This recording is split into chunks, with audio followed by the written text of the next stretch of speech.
세상에 여러 가지 직업이 있는데 그 가운데서 사람을 살리는 직업이 있죠. 사람을 살리는 직업은 사람을 살리다 보니까 개인 시간이라는 것들이 많이 없습니다. 특히 의사가 그래요. 이 슬기로운 의사 생활이라는 것을 보니까, 드라마를 보니까 의사들의 고충을 좀 다루고 있는데 그 가운데 개인 생활이 없는 것을 좀 다루는 것을 보았어요. 이 최송화라는 교수가 거기서 역할 중에 캠핑을 좋아하는데 캠핑을 갔다가 전화 한 통에 모든 장비를 다시 챙겨서 병원으로 가는 모습도 있고, 또 안정원이라는 교수가 거기에 나오는데 그 교수도 마라톤 하려고 이제 반바지 반팔티를 입고 가는데 전화 한 통 때문에 반대로 막 그 마라톤 복장을 하고 뛰어가고, 또 이익준 교수는 사이클 복장을 하고 구급차를 타고 병원으로 가기도 하고, 그러니까 그 안에 보면은 개인 시간이 거의 없어요. 전화가 오면 가야 돼요. 왜냐하면 사람을 살리는 직업이기 때문에 계속적으로 그것을 염두에 두고 살아갈 수밖에 없는 거죠. 근데 사람을 살리는 직업 중에 또 하나가 있습니다. 우리 가까이 있는 사람을 살리는 직업이 바로 목회자가 사람을 살리는 직업이라고 볼 수 있습니다. 그러다 보니까 목회자도 이 개인 시간이 많이 없는 경우가 있어요. 특히 이제 담임 목사님 경우에 더욱더 그렇죠. 그러니까 늘 시간을 열어두어야 해요. 왜냐하면 성도님들이 언제 찾아올지 모르고, 또 언제 찾아와서 상담하자고 이야기할지도 모르고, 또 언제 성도님께서 어떤 일이 벌어질지 모르는 거죠. 그러니까 늘 시간을 열어두어야 합니다. 저랑 친한 목사님이 계신데 그 목사님 그런 얘기 하시더라고요. 자기는 20년 넘게 목회하면서 한 번도 편하게 휴가를 보내본 적이 없대요. 그러니까 편히 쉬어봐야지, 아무것도 생각 안 하고 쉬어봐야지라는 생각을 20년 동안 해본 적이 없대요. 왜냐하면 언제 무슨 일이 터질지 모르니까 항상 휴가를 잡을 때도 그것을 염두에 두고 휴가를 잡고, 휴가를 갈 때도 그것을 생각하고 휴가를 간다는 거예요. 늘 성도님을 이제 염두에 두고 휴가를 보낸다는 거죠. 한 번은 전에 교회에서 새가족을 맡으신 목사님이 계셨거든요. 근데 이제 새가족 맡으신 목사님이 너무 바빠서 여름에 휴가를 가야 되는데, 근데 새가족부 일과 여러 가지 일 때문에 휴가가 뒤로 밀려서 9월 거의 마지막 주에 가게 됐어요. 그래도 이제 기쁘게 가족들과 함께 이제 여행을 갔습니다. 그런데 월요일 날 휴가를 갔는데 화요일 날 정장 입고 출근하신 거예요. 그래서 목사님 왜 출근하셨어요? 휴가 아니에요? 그랬더니 네, 장례가 터져서 장례를 집회하러 왔습니다. 장례를 집례하러 왔대요. 제가 알기로는 그 가족이 정말 오랜만이라, 또 9월 말에 어디 놀러 가기 어렵잖아요. 추우니까 바다 들어가긴. 그래서 해외로 간 걸로 알고 있어요. 근데 그 목사님은 혼자 입국을 한 거죠. 가족을 거기에 두고 장례를 집도하기 위해서 간지 하루 만에 돌아왔습니다. 이런 일이 목회자에게는 자주 일어나는 거죠. 교회가 크고 성도가 많으면 더욱더 그런 일들이 벌어집니다. 그러니까 그런 일을 대비하고 살아갈 수밖에 없어요. 그렇다 보니까 어떤 분들은 예민해질 수밖에 없고, 저 같은 경우 성격이 워낙 예민하니까 그런 상황이 계속 닥치면 아마 더 예민해질 것 같고, 또 어떤 분들은 그것으로 인해서 또 다운되기도 하고, 그러다 보니까 목회자들은 어느 누구보다도 감정적인 부분을 잘 다스려야 합니다. 그래서 목회자의 감정이 성도들에게 전해지지 않도록, 나가지 않도록 해야 돼요. 그래서 제가 읽었던 책 중에 설교자의 일주일이라는 책이 있는데, 그 책에 보면 목회자가 관리할 것은 세 가지가 있는데, 첫 번째는 윤리적인 부분을 잘 관리해야 되고, 두 번째는 이 감정적인 부분을 잘 관리해야 되고, 세 번째 성경을 잘 해석하는 능력을 잘 관리해야 좋은 설교가 나올 수 있다라고 이야기하더라고요. 목회자가 감정을 잘 관리하지 못해서 감정이 좋지 못하면 그것이 설교로 나가게 된다는 거죠. 자칫 설교의 자리가 자신의 감정을 분풀이하고 화풀이하는 시간이 될 수 있기 때문에 이 자신의 감정을 잘 조절하라라고 그렇게 이야기하시더라고요. 오늘 왜 이런 이야기 시작하냐면, 오늘 말씀에서도 어떤 체력적으로 너무 힘든 상황이 계속 펼쳐지다 보니까 제자들이 지쳐서 자신의 그 감정이 표출되는 장면이 나오게 되는데, 상황이 이렇습니다. 이 제자들이 예수님께 찾아와서, 오늘 말씀 첫 번째로 보면 찾아와서 제자 여행을 마치고 예수님께 보고하는 거예요. 예수님, 이런 일도 있었어요, 저런 일도 있었어요, 정말 많은 일들이 있었어요 라고 보고를 하죠. 마가복음 6장 12, 13절에 보면 제자들이 예수의 명령을 따라서 능력을 부여받고 제자 여행을 가서 회개하라고 전하였고, 귀신 들린 자를 내쫓았어요. 그리고 많은 병자를 고쳤어요. 이 제자들이 얼마나 신기할까요? 이런 것들은 예수님이나 하는 것, 예수님께서만 하시는 그런 행동이었는데, 그런 놀라운 일들이었는데 자신들이 그런 것을 지금 하고 있어요. 늘 예수님이 하시는 거 보고 되게 부러웠었는데 지금 자신들이 그 일을 하고 있는 거죠. 얼마나 신기하겠어요. 그러니까 이 제자들은 아마 제자여행이 끝나면 빨리 가서 예수님께 이것을 이야기해야지, 이것들 고백해야지 라는 생각을 가지고 있었을 거예요. 아주 신이 나서 예수님께 그런 것들을 보고했을 겁니다. 저도 제자 여행이라는 것을 간 적이 있어요. 다리 넘는 사람들이랑 선교 단체에서 한 6개월 동안 제자 학교, 제자 훈련을 받고 마지막 코스가 한 주 동안 제자 여행을 가는 거였습니다. 그래서 일주일 동안 제자 여행을 떠나는데 계획이 없어요. 그러니까 기도로 준비하고 기도로 결정하는 거예요. 그러니까 어디 갈 때 항상 기도해야 되고 어디에 도착하면 무조건 예배를 드려야 돼요. 30분 동안 예배를 드리고 지금은 잘 하지 않지만 하나님의 음성 듣기라는 것을 해서 하나님 우리가 듣겠습니다. 알려주십시오. 어디로 갈까요? 그러니까 모든 게 다 기도예요. 밥 먹는 것도 기도, 그리고 어디 가는 것도 기도, 자는 것 정하는 것도 기도, 모든 하루 종일 일주일 동안 기도로 준비하고 기도로 움직여야 돼요. 그러다 보니까 힘든 게 너무 많아요. 그리고 엄청 싸워요. 왜냐하면 나는 회가 먹고 싶은데 이 사람은 회가 아니라 제육볶음이 먹고 싶은 거예요. 그러면 이제 이거 두고도 이 기도를 해야 되는 거죠. 심지어 사이다 하나 먹는 것 때문에 싸웠다는 조도 들은 적 있어요. 그러니까 자기는 항상 밥 먹고 후식으로 사이다를 먹었는데 제자여행에서 그걸 못 먹는 거죠. 못 먹고 계속 걸어야 되고 또 예배해야 되고 이런 일들이 계속 있어요. 그래서 너무 힘든 거죠. 계획이 없이 계속 움직이는 거니까. 그런데 참으로 놀라운 일들도 많이 경험해요. 신기하고 신비한 일들 많이 경험하고 은혜로운 일들도 많이 경험해요. 대표적으로 대구 터미널에 도착했었는데 도착하니까 이제 저희가 기타를 치며 찬양하고 한 30분 정도 예배해야 돼요. 그리고 다 같이 하나님, 요즘에 안 하지만 하나님 음성 듣기라는 것을 해서 하나님 우리가 이제 무엇을 하면 좋겠습니까? 라고 그렇게 기도하는 시간이 있어요. 근데 그렇게 기도하고 있는데 30분 정도 찬양하고 있는데 어떤 술 취한 아저씨, 한 60대 후반 아저씨가 이제 할아버지죠. 그 할아버지가 저희에게 다가오셨어요. 그리고 옆에서 갑자기 춤을 추는 거죠. 저희가 찬양을 부르는데 기타 치고 찬양하고 있는데 옆에 와서 춤을 추는 거예요. 이 자매들이 불안하기 시작한 거죠. 저는 이제 헬스를 했기 때문에 별로 이렇게 불안하지 않았는데 헬스를 하지 않은 자매들이 불안해하는 거. 당연히 불안할 수밖에 없어요. 술 취한 아저씨가 술 냄새 엄청 났거든요. 옆에서 찬양이 막 춤을 춰요. 그러다가 이제 저희가 노래가 끝나고 이제 앉아서 함께 이제 대화를 나누고 이제 기도하는 시간을 가졌는데 이 아저씨가 옆에 앉는 거예요.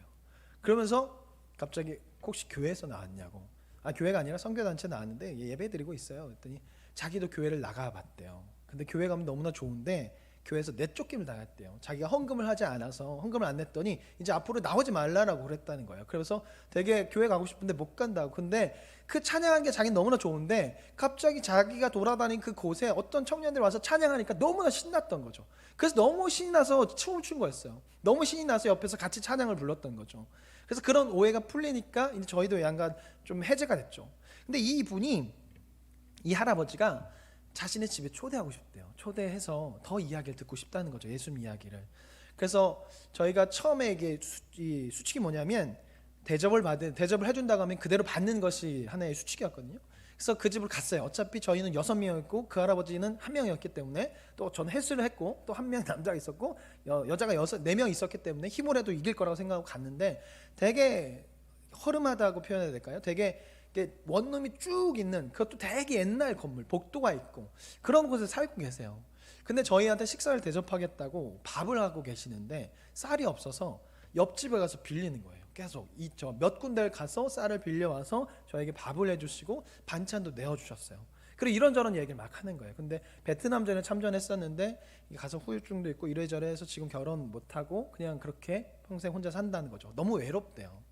그러면서 찬양하는 것도 좋고 교회도 가고 싶은데 교회에서 못 오게 하니까 너무 슬프다고. 그래서 저희가 막 기도해드리고 막 예수님 이제 복음도 전하고 그러면서 이분 막 우시고 저희도 막 울고 막 서로 위로하고 위로해주는 그런 시간이었어요. 그래서 그런 생각했죠. 우리가 뭐라고 이런 분들에게 이렇게 할 수 있는 기회를 주실까? 그리고 우리가 뭐라고 이런 대접을 받을까? 하고 그분이 너무나 기뻐서 저희에게 막 밥도 해주시고 티셔츠도 줬어요. 되게 할아버지 티셔츠. 저는 그거 좋아가지고 입고 다녔는데 어떤 자매가 냄새난다 버려서 엄청 화를 냈던 기억이 있는데 그것뿐만 아니라 어딜 가는데 하루 종일 걸은 기억이 있어요. 한 저녁 8시까지 자는 숙소를 정해야 되는데 기도하다 보니까 계속 이게 숙소가 안 나오고 계속 이제 기도만 하고 걸으라는 거죠. 그러다가 이거 전에 한번 말씀드린 적이 있는데 가로동에 있는 하나의 공터가 나와서 그냥 거기서 찬양을 하기 시작했어요. 그 전까지는 너무 불안한 거죠. 왜냐하면 임산부가 있었거든요. 그러니까 이거 밖에서 잘 수 없습니다. 근데 계속 이제 불안해지고 짜증이 난 상태로 거기서 예배를 시작했는데 갑자기 어떤 자매 한 명이 춤을 추기 시작했어요. 율동. 이거 우리 교회에서 배운 율동이 하면서 율동을 하기 시작했더니 그 옆에 있는 자매도 율동하고 그 옆에 있는 자매도 갑자기 춤을 추기 시작했어요. 기타 한 대로 찬양하면서 거의 1시간 동안 춤을 추면서 막 난리를 친 거죠. 갑자기 그곳이 천국이 됐어요. 1시간 정도 천국 예배를 경험하니까 마음속에 있는 불안함과 짜증이 다 사라졌어요. 그래 그냥 거기서 자면 되지. 다 6명 모두가 받은 마음이 그냥 이렇게 자든가 길거리 가다가 아무리 자도 괜찮겠다, 하나님 보호해 주시겠지라는 생각을 가졌어요. 그리고 걸었어요. 근데 갑자기 안 보이는 십자가가 보이는 거죠. 그래서 십자가를 따라 갔더니 교회가 있는 거죠. 그리고 저희가 그 목사님한테 말씀을 드렸어요. 저희가 이래저래 해서 이렇게 되는데 이런 지금 훈련을 받고 있고 그래서 자야 할 곳이 필요한데 혹시 괜찮겠습니까? 했더니 그 목사님이 몇 년 전에도 교회에 어려운 일이 있을 때 어떤 선교단체가 와서 이렇게 하고 갔는데 문제가 잘 해결됐다. 근데 지금 우리 교회가 너무 힘든 상태인데 아마 하나님이 보내주신 분 같다. 그래서 숙소를 내어주셨고요. 다음 날에는 스타렉스를 내어주셨어요. 전날에 엄청 걸었던 것을 스타렉스 타고 계속 움직인 거죠. 그분이 저희를 엄청 섬겨주셨어요. 참 감사했던 거죠.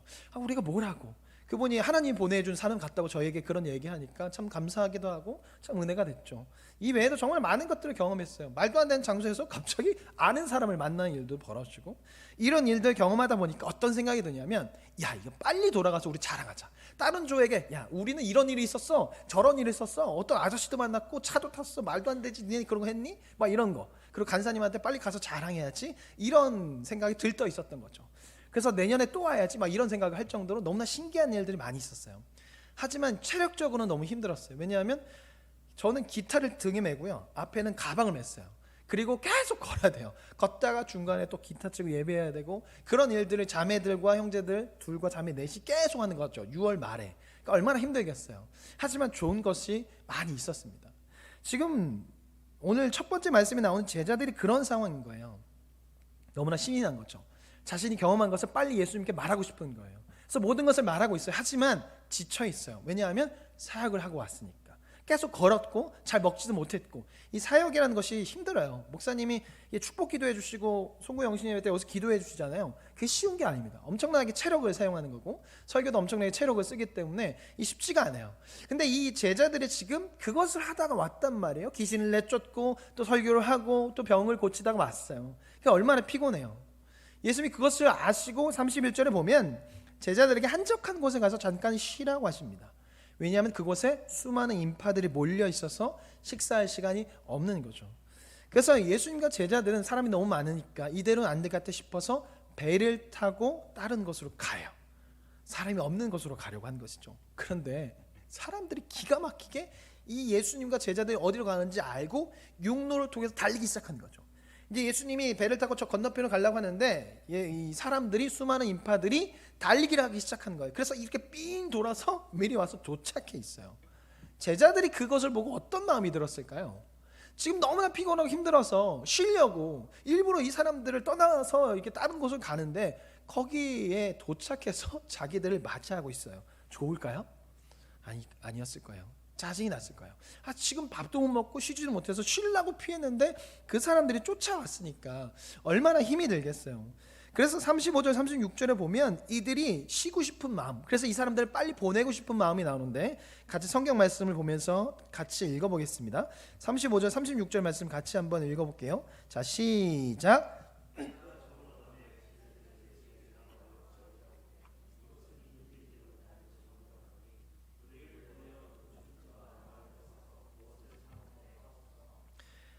나물이 저물어 가니까 어차피 날이 저물면 아무것도 못 하잖아요. 그러니까 저들로 가서 집에 가서 저녁을 먹고 하룻밤 자고 아침에 와서 말씀을 들으면 훨씬 더 효율적이지 않습니까? 그러니까 저 사람들 빨리 보내십시오라고 이야기하는 거죠.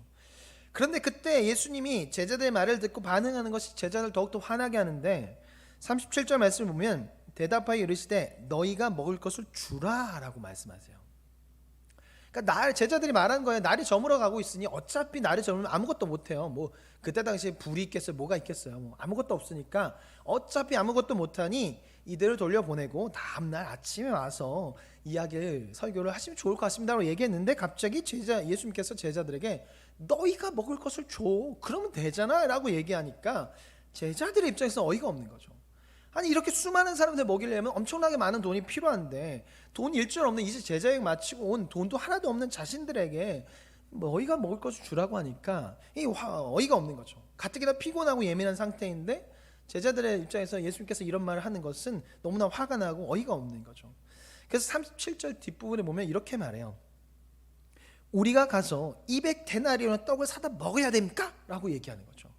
그러니까 그 안에 모인 사람들을 먹이려면 장정 한 명이 200일치의 봉급이 있어야 한다는 거죠. 오늘날 따지면 하루 임금이 8만 원이면 1,600만 원, 하루 임금이 10만 원이라고 친다면 2천만 원의 빵을 사가지고 먹여야 돼요. 이것을 사러 갈 데도 없고 지금 피곤한데 우리 보고 지금 가서 사오라는 겁니까? 이런 얘기를 하는 거죠. 엄청 짜증나서 얘기하는 거예요. 근데 지금 이것을 듣기 전까지 제자들이 무엇을 했죠? 자신들이 행한 이적을 예수님께 찾아와서 자랑했어요. 예수님께서 주신 능력을 가지고 복음을 전했고 병을 고쳤고 귀신 들린 자를 내쫓았어요. 예수님의 능력으로 그것을 이적을 행했단 말이에요. 그것을 자랑했단 말이에요. 근데 그런 상태에서 예수님께서 너희가 먹을 것을 줘라라고 말씀하시면 이전 것을 기억하며 하나님께서 예수님께서 나에게 능력을 주셨구나라고 생각하고 자신들이 그 떡을 나눠주며 이적을 행해야 됐어요. 제자 여행 때 보내시기 전에 능력을 주시고 보냈잖아요. 그래서 능력을 행했잖아요. 그럼 지금도 그 능력을 주신 것이거든요. 예수님께서 말씀하셨잖아요. 너희가 주어라. 이것은 예수님께서 능력을 주신 거예요. 그래서 너희가 나눠주면 돼. 내가 능력 줄 테니까 제자 여행 때처럼 능력을 나눠주면 돼 라고 했는데 이들이 그것을 알아채지 못해요. 육체의 피곤한 것으로 인해서 육체의 피로와 자신의 생각과 그런 짜증과 그런 것들로 인해서 하나님의 이적과 기적을 기억하지 못하는 거예요. 하나님의 일하심을 본 것을 기억하지 못하는 거죠. 그래서 능력을 주신 예수님께 오히려 짜증을 부리고 있어요. 우리의 신앙생활에서도 이런 일이 발생할 때가 있습니다. 특히 오늘의 말씀의 제자들처럼 너무나 바쁘고 삶에 여유가 없을 때 우리에게 이런 모습이 나타나요. 받았던 은혜는 사라지고 육체 피곤함만 생기게 되고 기도를 통해 얻었던 은혜는 사라지고 내 생각과 내 마음과 내 고집이 앞서게 돼요. 그리고 그렇게 되면 지금 내가 누구라는 것을 잊게 됩니다. 그러니까 내가 제자라는 것을 잊게 되고 내가 성도라는 것을 잊게 돼요. 하나님의 일하심이라는 것이 컨디션이 좋을 때만 일어나면 좋겠는데 그렇지 않을 때도 있고 다양한 상황 가운데 하나님의 일하심이 일어나요. 그리고 우리가 어떤 은혜를 경험하잖아요. 그럼 사탄은 기가 막히게 공격을 하기 시작합니다. 그 받았던 은혜를 까먹도록 받은 은혜와 그 모든 것들을 받았던 주님의 마음 대신 고집과 그것을 보지 못하게 하는 나의 마음, 나의 좋지 못한 마음이 올라오게 해요. 그래서 다시 예전으로 돌아가게 하는 거죠. 다시 기운 빠지게 해서 다시 하나님을 찾지 않게, 하나님 보지 못하게 제자로서의 삶을 살아가지 못하도록 만드는 거죠. 그래서 우리는 늘 주님의 마음을 구해야 돼요. 바쁠수록 더욱더 주님을 찾아야 하는 거죠. 더욱더 긍휼의 마음을 구해야 돼요. 왜냐하면 바쁘면 예민해지거든요. 바쁘면 피곤해지거든요. 피곤하면 좋지 못한 우리 안에 이런 것들이 나오거든요. 그렇기 때문에 그럴수록 더욱더 주님의 마음을 구해야 돼요. 그래서 우리 안에 우리의 것들이 나오는 것이 아니라 주님의 것이 나올 수 있도록 바쁘고 힘들고 피곤할수록 더욱더 주님의 마음을 구해야 합니다. 그래서 사단에게 속지 않도록, 지지 않도록, 죄의 권세에 눌리거나 주지 않도록 해야 하는 거죠. 사단은요, 우리의 육체의 그 힘듦의 틈을 어떻게든 노려서 공격해요. 우리의 마음의 연약함의 틈을 공격합니다. 주님은 우리의 약함을 강하게 하시지만 사탄은 우리 약함을 더욱더 약하게 해서 넘어뜨리는 거죠. 오늘의 제자처럼 이적을 행하고도 하나님의 말씀, 주님의 말씀 이해하지 못하고 넘어지는 것이 아니라 그럴수록 우리는 더욱더 주님을 찾아야 하고 그래서 주님의 뜻을 발견하고 주님의 마음을 가지며 살아가는 우리가 되어야 할 것입니다. 돼지를 키울 때랑 제가 돼지 키웠던 거 아주 많이 얘기해서 아시죠? 돼지를 키울 때랑 목회를 할 때랑 비교해 보면 육체적인 노동은 돼지 키울 때가 훨씬 더 힘들어요. 돼지를 키울 때는요 아무리 먹어도 살이 안 찌더라고요. 제가 일주일에 식단이 식단을 정해 있지 않지만 일주일에 그 파리바게트에 사는 그 초코 케이크 있어요.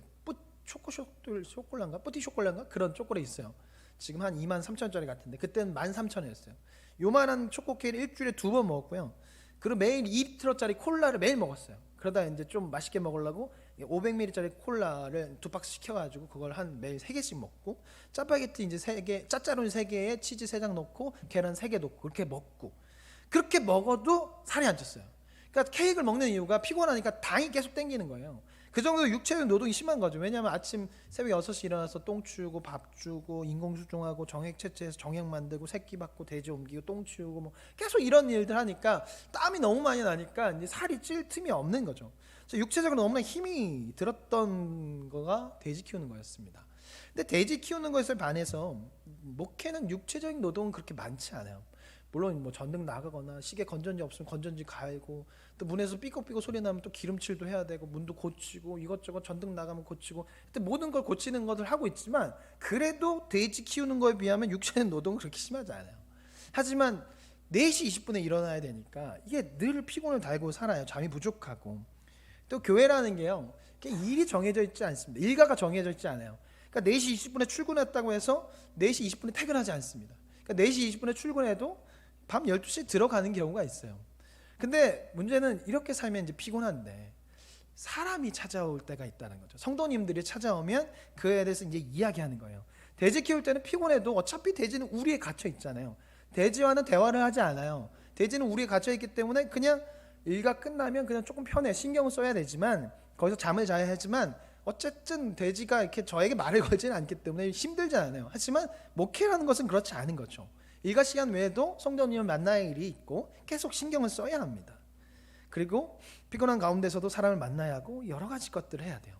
근데 이게 저에게 있어서 가장 힘든 부분 중에 하나예요. 이 목회가 설교만 하는 게 아니라 사람을 만나고 사람을 살려야 하잖아요. 근데 제가 이전에 가졌던 직업이 사람을 만나는 게 아니라 오히려 사람을 피하는 직업이었어요. 이 돼지를 키우다 보면요, 사람을 만나면 안 돼요. 왜냐하면 사람을 만나면 그 사람을 통해서 병균이 들어오거든요. 발을 통해서 병균이 들어오고 손을 통해서, 몸을 통해서, 머리를 통해서. 그래서 돼지농장 들어갈 때 방역복 입고 막 발 소독하는 이유가 질병 때문에 그래요. 그래서 사람들이 들어오면 오히려 내쫓는 것이 저의 직업이었어요. 어떻게 오셨어요? 여기 누가 들어오래요? 이렇게 내쫓는 것이 저였고 친구들도 잘 안 만났고. 근데 그랬던 사람이 이제는 사람을 만나야 돼요. 사람에게 찾아가야 하고 사람을 초대하고 초청해야 돼요.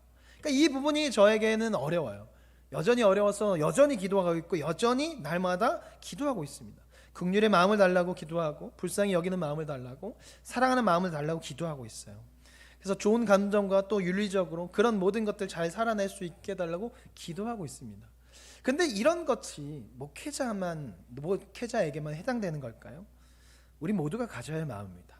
우리 모두가 날마다 그 주님의 마음을 구해야 하고 불쌍히 여기는 마음을 가지면서 살아가야 돼요.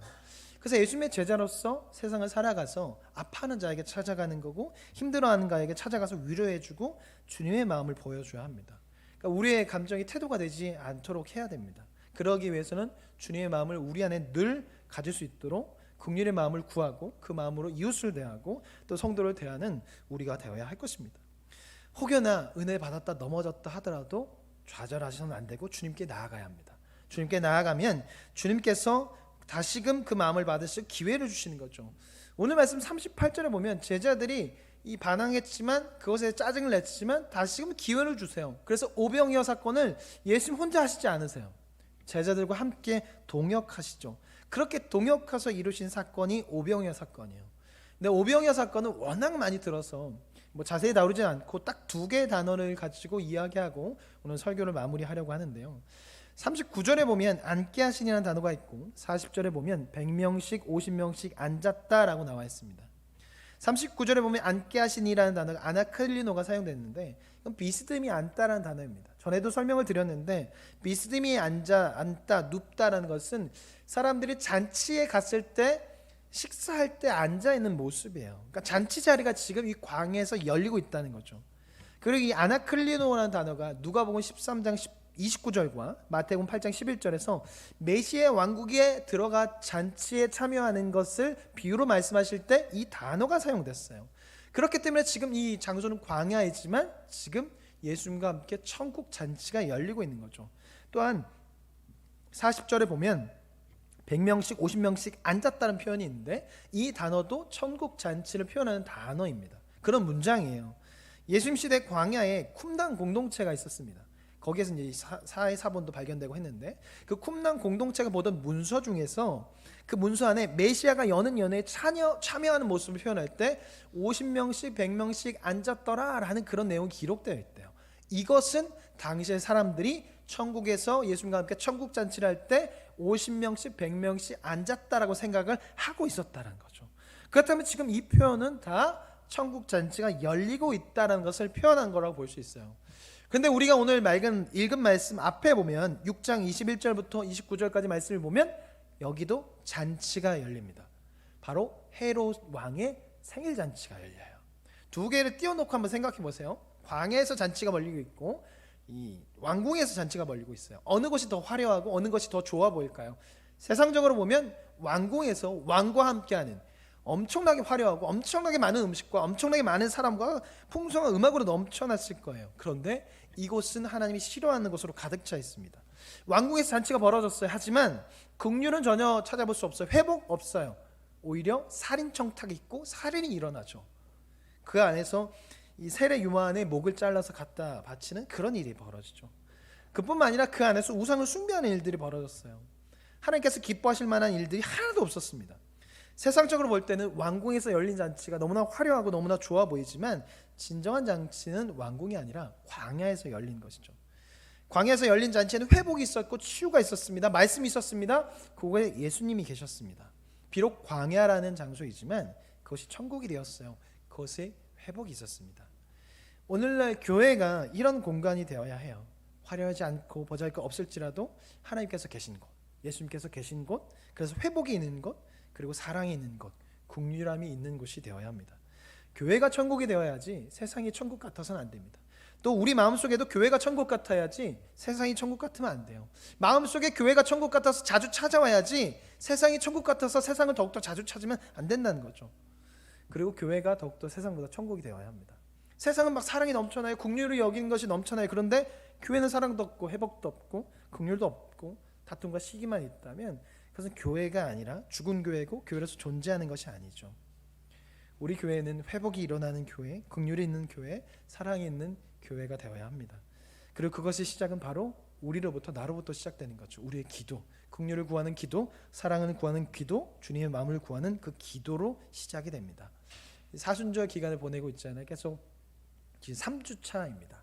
40일 기도를 하고 있는데 저 육체적으로는 참 힘들어요. 어제 기도하다가 여기서 약간 핑 돌아서 약간 좀 기도를 멈췄는데 그래도 개인적으로는 은혜의 시간을 보내고 있습니다. 하나님 주시는 은혜가 있어요. 아마 계속 참석하시는 분들도 그 은혜가 있을 거라고 생각하는데 이 기간 동안 주님의 마음을 구했으면 좋겠습니다. 긍휼의 마음을 구하고 사랑하는 마음을 구해서 사람들에게 긍휼의 마음을 가지고 다가갈 수 있는 교회, 그래서 날마다 회복이 있고 사랑이 넘치는 그런 교회를 함께 만들어갈 수 있는 우리 성도님이 되기를 예수님의 이름으로 간절히 축복합니다.